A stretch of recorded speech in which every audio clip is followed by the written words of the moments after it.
Welcome back, dear students. Assalamu alaikum wa rahmatullahi wa barakatuhu. Today we have to start exercise number 9.2. Exercise number 9.2. Before starting this very exercise, I am going to discuss some more angles formed by transversal and parallel lines. ये दो lines हैं, ये दो parallel lines है, that is L और M. ये दो parallel lines है. एक लाइन वहां से आती है, इसका नाम है सपोज M. ये इंटरसेक्ट करती है इन दो लाइन्स को एट टू डिस्टिंक्ट पॉइंट्स. इस लाइन को इंटरसेक्ट करती है A पे, इस लाइन को इंटरसेक्ट करती है B पे, जो हमने कल पढ़ा है. वहां पे एंगल्स फॉर्म होती है. ठीक है, एक एंगल ये कि इसका नाम है एंगल 1, इसका नाम है एंगल 2, इसका नाम है एंगल 3, इसका नाम है एंगल 4. ऐसे ही ये है एंगल 5, ये है एंगल 6, ये है एंगल 7, तो ये है एंगल 8.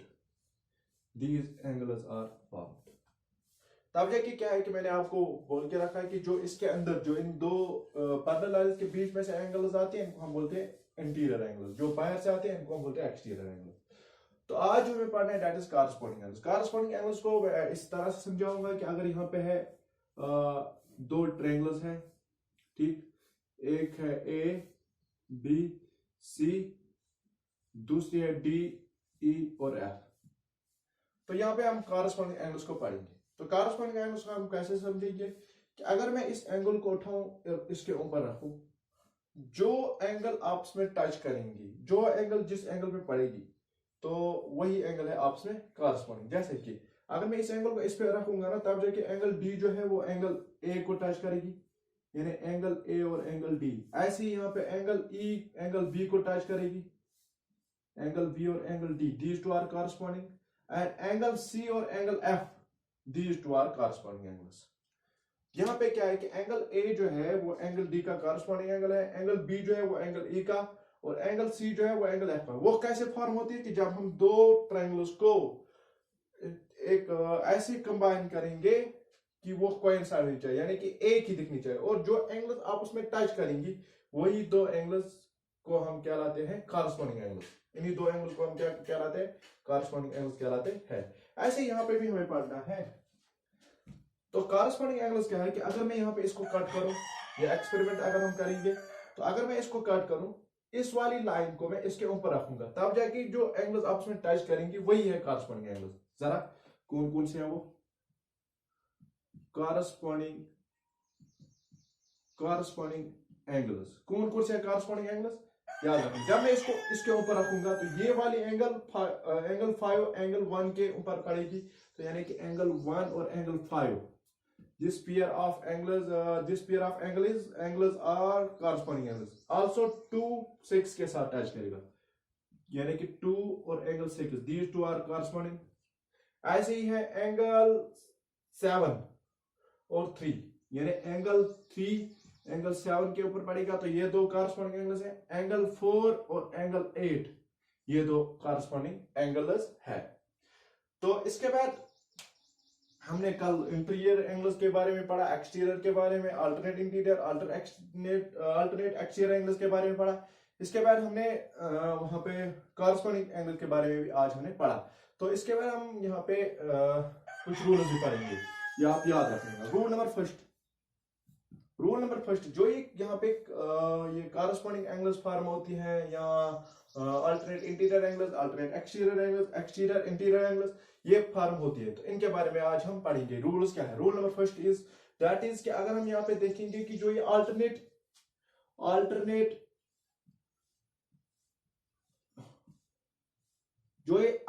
इंटीरियर एंगल्स यहाँ पे फॉर्म होती है,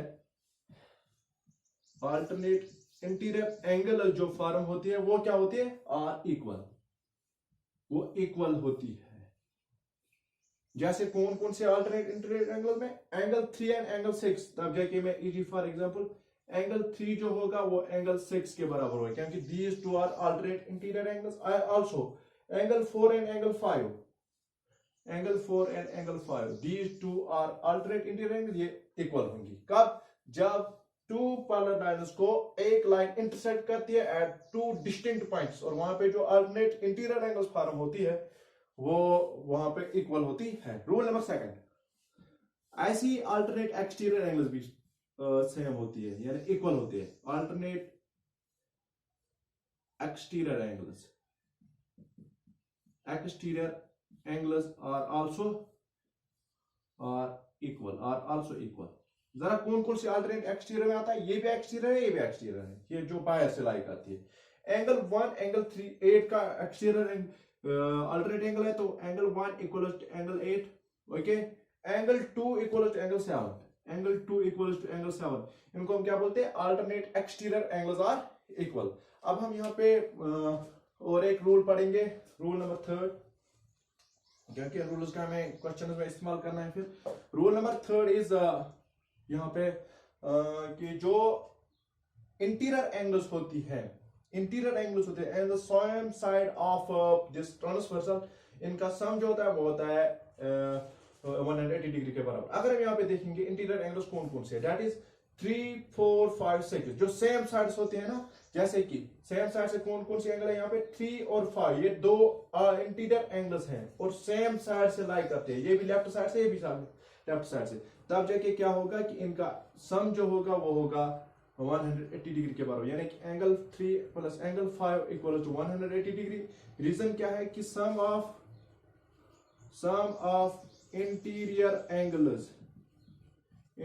angles of same side of the transversal, of same side of the transversal, वो क्या होता है, वो होता है 180 डिग्री के बराबर। रूल नंबर 4 क्या है कि ऐसी है एक्सटीरियर एंगल्स के लिए भी, यानी कि जो सेम साइड से एक्सटीरियर एंगल्स आती है इनका सम भी क्या होता है 180 डिग्री के बराबर। यानी एंगल 1 यहाँ पे एक्सटीरियर है, यहां से इसका जो सेम साइड से जो एंगल आती है एक्सटीरियर, दैट इज 7, यानी कि एंगल 7, इन दोनों का भी सम किसके बराबर आएगा, वो आएगा 180 डिग्री के बराबर।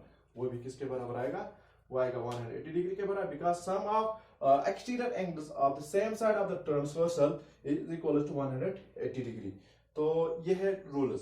तो आज हम क्वेश्चन नंबर 1 पे वो क्वेश्चन नंबर 1 भी करेंगे, एक्सरसाइज नंबर 9.2 का। तो वो क्या है, तो यहाँ पे एक फिगर है, ये दो है पैरेलल लाइन्स, ये एक ट्रांसवर्सल जो इनको इंटरसेक्ट करती है एट 2 डिस्टिंक्ट पॉइंट्स पे, क्लियर। तो फार्मर्स जहां पे ये पॉइंट आर पे इसको इंटरसेक्ट करता है, ये इसको पॉइंट एस पे इंटरसेक्ट करता है, यहां पे भी एंगल्स बनती है और यहां पे भी एंगल्स बनती है, क्लियर। तो यहाँ पे 1, यह एंगल 1, यह एंगल 2, यह एंगल 3, यह एंगल 4, क्लियर। इसके बाद सॉरी, यह एंगल 1, यह एंगल 2, यह एंगल 3, यह एंगल 4, बुक के हिसाब से चलना है। यह एंगल 8, यह एंगल 7, यह एंगल 6, यह एंगल 5। तो सबसे पहले पार्ट नंबर फर्स्ट क्या हमें बोल रहा है, आप अपनी बुक पे देखिएगा वो, कि any pair of corresponding angles, आपको कॉरस्पॉन्डिंग एंगल्स यहाँ पे लिखनी है। तो ये है ट्रांसवर्सल दो, ठीक है, ये है पैरेलल लाइंस दो, ये है एक ट्रांसफर जो इनको इंटरसेक्ट करते हैं। मैंने क्या बोला कि जब मैं इस वाली लाइन को, इस वाले लाइन को इसके ऊपर रखूंगा, जो लाइन एंगल्स आपस में टच करेंगे वही है कॉरस्पॉन्डिंग। कौन कौन से हैं, that is angle 2 comma angle 4, angle 2 comma angle 4, ये कौन सी एंगल्स है, corresponding angles, okay. Angle 2 and angle 4 ये है corresponding angles. Angle 1 and angle 3 and angle 1 comma angle 3, these angles are corresponding angles, ठीक है। अब हम पार्ट नंबर बी पे जाएंगे, that is any one pair of alternate interior angles.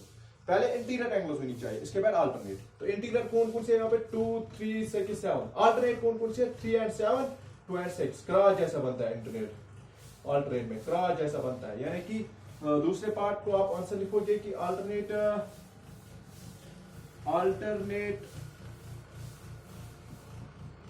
Interior angles कौन कौन से हैं यहाँ पे, that is angle 2 and angle 6, angle 2 comma angle 6 and angle 3 comma angle 7, clear. ये दूसरा पार्ट है। पार्ट नंबर सी क्या है इसमें, any pair of angles on the same side of transversal, any pair of angles on the same side of transversal, वो angles आपको लिखनी है कि जो सेम साइड से आती है, वो एक्सटीरियर हो या इंटीरियर हो, वो कंडीशन वहां पे गिवन नहीं है। कोई भी हमें दो पेयर्स लिखने हैं, जैसे कि अगर हम यहाँ पे देखेंगे 4 3 2 1, these angles lie on the same side of the transversal, तब जाके क्या होगा यहाँ पे एंगल 4 और एंगल 1 या एंगल 3 और angle 2, these are the angles which lies on the same side of the transversal, यानी कि एंगल 4 और angle 1, angle 2 comma angle 3, these are the angles which lies on the same side of the transversal। ऐसी part number C हमने किया है। Part number D क्या है कि हमें any two pairs of vertically opposite angles, vertically opposite कब होते हैं कि जब टू लाइंस इंटरसेक्ट करती है, only two lines intersecting lines पे। अगर हम इन दो की बात करेंगे, ये दो लाइंस, ये और ये, तो यहां पे भी क्या होता है कि ये वर्टिकली अपोजिट एंगल्स फॉर्म करते हैं, ये दो लाइंस, ठीक है। 1 and 7 ये दो है वर्टिकली अपोजिट, 2 और 8 ये भी वर्टिकली अपोजिट, यहां पे भी 3 और 5 और 4 and 6, क्लियर। तो यहाँ पे कौन कौन से हैं, angle 1 comma angle 7 are vertically opposite angles, and साथ ही साथ angle 2 comma angle 8, these are vertically opposite angle. तो यही है क्वेश्चन नंबर फर्स्ट के 4 पार्ट्स। तो कल हम इंशाल्लाह रहमान क्वेश्चन नंबर 2 को करेंगे। Question number 1 part number ABCD exercise 9.2 का। तो अगर किसी को कहीं पे भी दिक्कत होगी, यू कैन कॉल मी और WhatsApp me. Wish you all the best.